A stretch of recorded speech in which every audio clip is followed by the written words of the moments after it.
Hi, this is Stu Stover again. Switching topics a little bit here.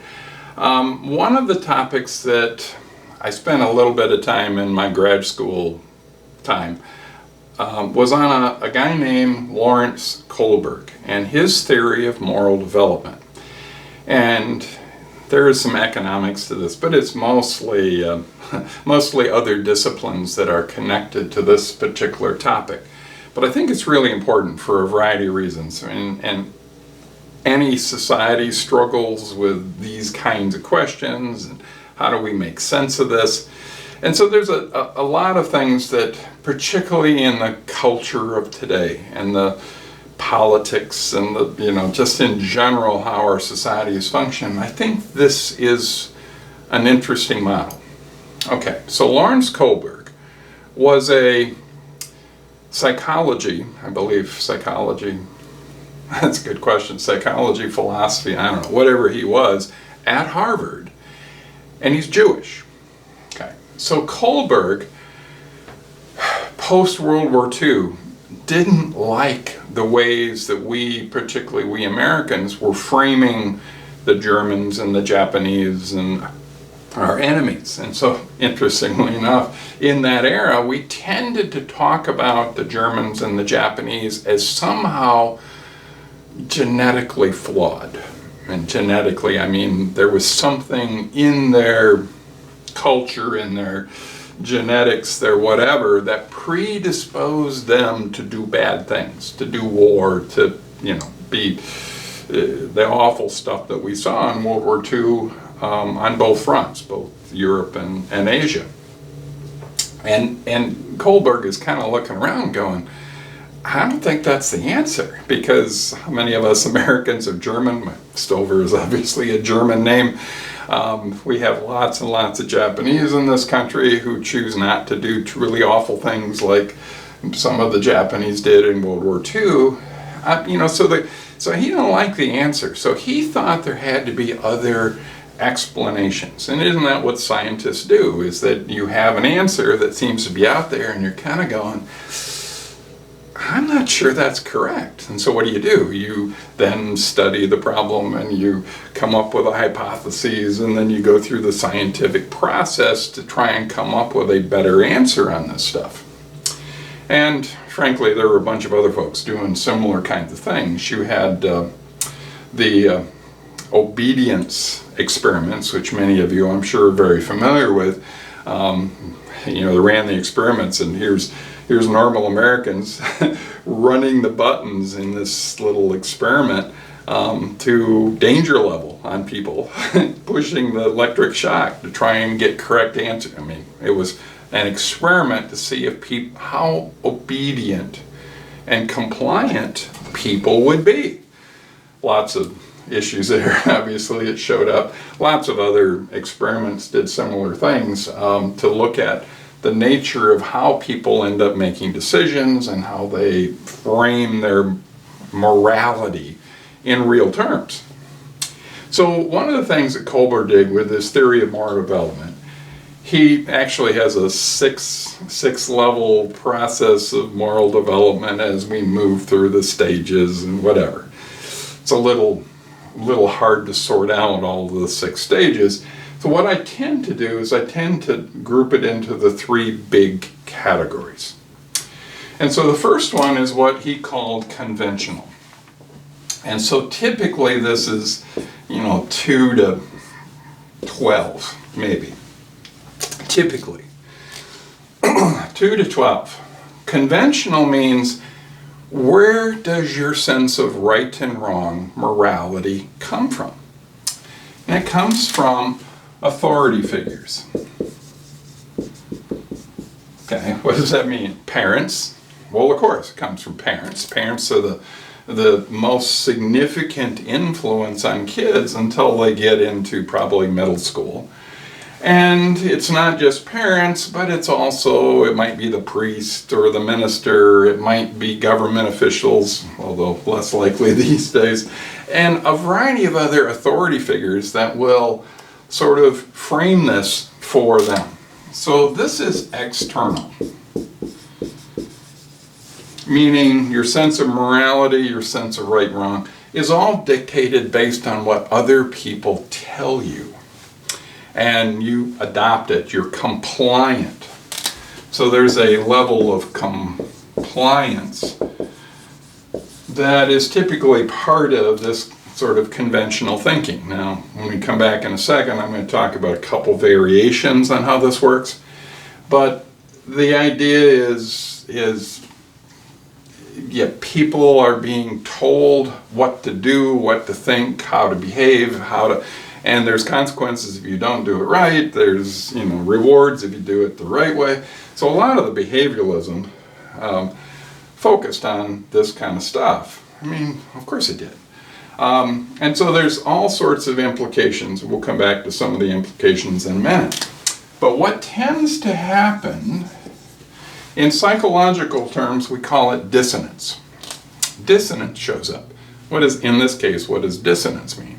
It means stuff is showing up in our lives that doesn't match up against the conventional authority-based system. So it could, in most cases, it's your friends, it's your peer group, it's the folks that you respect and want their good opinion of you in some sense.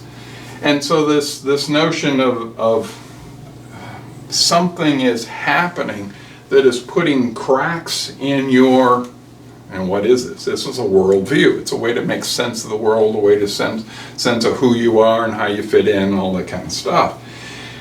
All that stuff starts to crumble a bit, and our identity ends up being more connected at the group level. Okay, that's normal. It's a process. It's developmental. It's not boom, here it is, and that's the way it works for the rest of your life. And there's a level of development that shows up here. Now, does that mean everybody who is conventional is going to suddenly at age 12 switch over? And the answer is there's a whole lot of people that never leave conventional thinking. Never.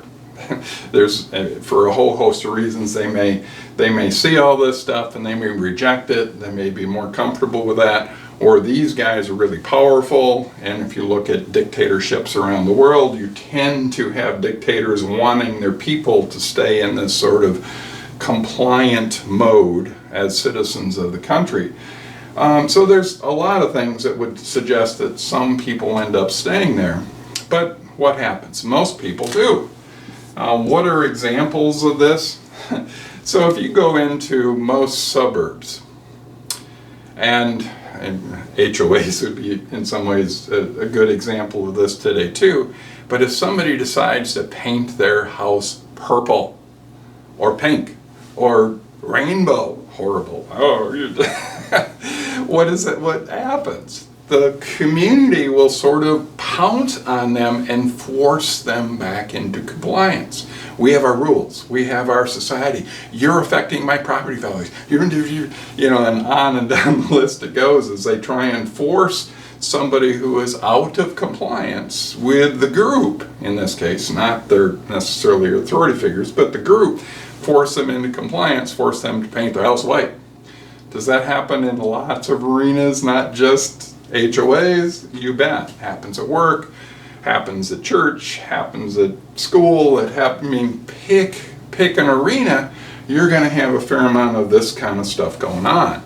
And not to say it's bad, because our law is essentially a group process. So we decide as a group what we want to be crimes. Right? So not that long ago, when I was born, certainly, being gay was a crime. A crime. You go to jail for it. Today's world, we've decided that's not a crime. Another one, when I came back from the Philippines in 1979, there were still, not that many, but there were still states, particularly in the South, that could have arrested me and my wife because she's a Filipino and I married outside my race. Should that be a crime? Now all those laws are gone now, obviously. But the answer was law is based on sort of a group consensus of what we think might make sense. Let me give you another dumb example. But back a number of years ago, we had a guy in Michigan, a doctor named Jack Kevorkian. And he wanted to make it legal for people to commit assisted suicide if they were terminal, whatever. And he pushed the envelope till finally we arrested him, threw him in jail. But the question then became, is there a legitimate reason for people to make that choice also, if they are in fact in dire health straits or whatever? And some states have given very modest opportunities for assisted suicide, but we changed the law based on what the majority in America decided made sense or didn't make sense. So most of us hang out here. Most of us do. That's the nature of how society tends to function. So the third level is what's called principled. And guys, I have to admit, I don't necessarily like the term because these guys think they're principled. Well, the difference is this is internal, this is external. And so principled here means that you make the decision, whatever, based on your particular way to get to that truth. Okay, so it gets squirrely here, guys, because there aren't that many. There's typically, the research found that only 3% of Americans, and this wasn't just Americans, it could have been, they did research all over the world, Taiwan, Europe, Japan, all sorts of places. 3% is about what people, the percent of people who actually ever get there. So again, they've got dissonance happening, and their worldview is being threatened in some way, and they've got a choice to either reject the new stuff and go back to the old, or reject some of the old stuff, go to the new, whatever. But the idea of principled would be somebody like a Gandhi, or a Martin Luther King Jr., or my personal favorite is a guy named Dietrich Bonhoeffer. Okay. Dietrich was a Lutheran minister. World War II. He was one of the very few Lutherans that died in a concentration camp in Germany. And he died in the concentration camp because he said, wrong, evil, we cannot go down this path.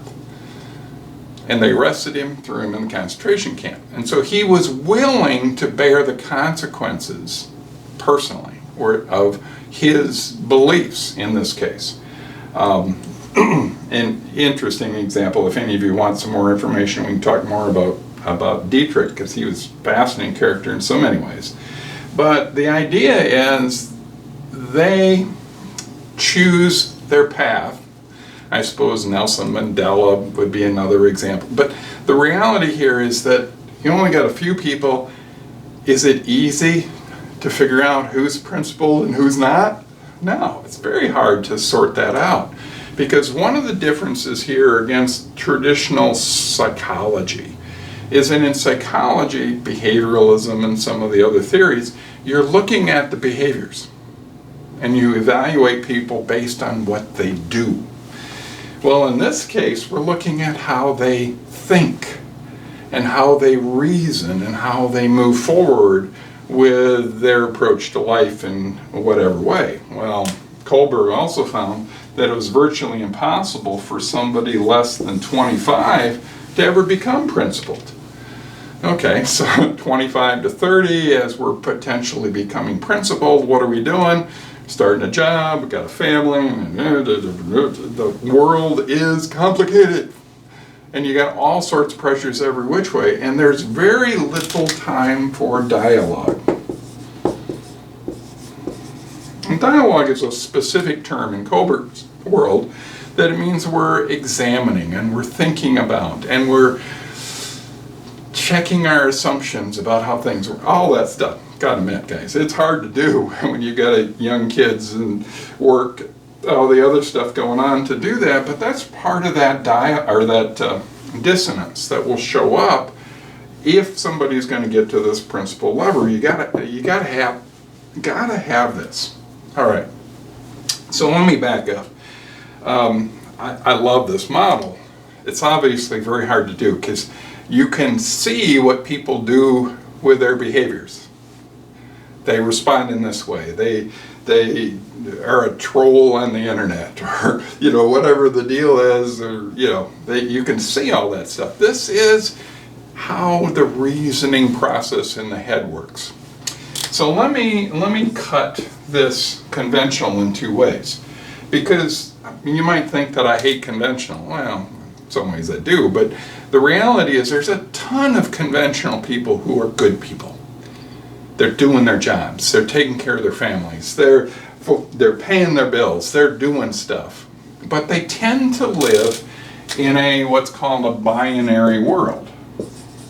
All right. Sorry. Binary. I can't even spell on the board at the moment. But so it's either black or white, or right or wrong, or good or bad. Okay. The world's obviously far more complex than just those kinds of simple choices. So yes, there's a lot of good people that are conventional. Lots. But we also have some that I would put in the bad category. And so for whatever reason, and I know this is going to sound funny, but a lot of politicians end up staying in this conventional mode. Seeing the world in more simplistic terms and whatever, and they can get elected with that kinds of stuff. And so what we have, and not just politics but lots of other arenas, are what I would loosely call bad people. Who knows, but what they do is they operate on the conventional theory that is basically framed in my mind as, what can I get away with? And as long as I don't get caught, it doesn't matter. So is that a moral relativistic kind of a statement? To say it that way, you bet. And so what you have is people who are always trying to skirt the rules, always trying to get some advantage over other people, in relatively simple terms. So why does all this stuff matter? I mean, there's books every which way on this stuff, and it's very complex stuff. It's really more grad school kind of issues to get into this. But the short answer is, some of us as educators are committed to critical thinking. Okay, what's critical thinking? Critical thinking is this dissonance that happens between the levels. And we're always trying to ask the questions to get not only me, but everybody else to rethink stuff a little bit, and you might end up with the same answer you had to start with, but it doesn't matter. You're critically thinking about how the world works, and you're not seeing it as binary. You're seeing it as complex, and the decisions we make, we need to think about the consequences. Typically, so if you look at Gandhi, for example, Gandhi was assassinated. He forgave the person before he died. So he had accepted the reality of that. Martin Luther King Jr. too, others had this notion that I'm not going to blame everybody for everything. It's okay. And so let me give you a really simple example. Okay, 3 o'clock in the morning. Nobody on the roads. There's a red light. Do you stop or do you go through? And the answer is, given your reasoning that you do, you could be conventional. So you could go, yep, I'm going to obey the law. No big deal. I'm going to be a good person. I'm American, whatever. And I'm going to stop and wait till the light turns green. Or, actually, you could also say, I'm not harming anybody. There's nobody else around. Big deal, gonna go through. It's the way we reason. Similarly with group, the law was put there for a reason, to make sure that we're protected and we're not running into each other all the time. So I'm not gonna do it, or I am gonna, whatever. But the difference is that these folks will tend to blame somebody for that. We're down here, it's like, okay, I made the decision to go through. I didn't know there was a cop over there. They stopped me. They gave me a ticket. Okay, I understand. It was my choice. I accept the consequences. And down here, you tend to be thinking more in terms of the unintended consequences that may show up, the long-term issues. Where up here, you tend to focus more on just the short run, the short issues, and if there's a problem tomorrow, you deal with it tomorrow. I mean, that kind of mentality. So there's a reason that some of us are committed to a moral development approach, because we want to see people as more whole people. I shouldn't say that because these obviously are whole people too, but being able to see the world in a level of complexity that makes sense in this era that we live in. And so I think it's important that we understand this stuff. Thank you very much.